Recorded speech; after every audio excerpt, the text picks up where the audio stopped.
याद रखो, प्रभु संकट में नहीं, हर क्षण तेरे साथ है। तू सिर्फ दुख के समय उन्हें पुकारता है तो ये तेरा स्वार्थ है, भक्ति नहीं। महादेव तो तेरे श्वास प्रश्वास में बसते हैं, तेरे कण कण में है। सुख हो या दुख, दोनों ही उनकी कृपा से है।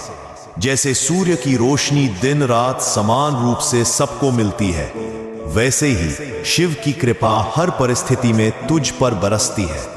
पर इंसान सुख में अहंकार में अंधा हो जाता है और तब भूल जाता है कि वही प्रभु है जिन्होंने दुख में उसे थामा था।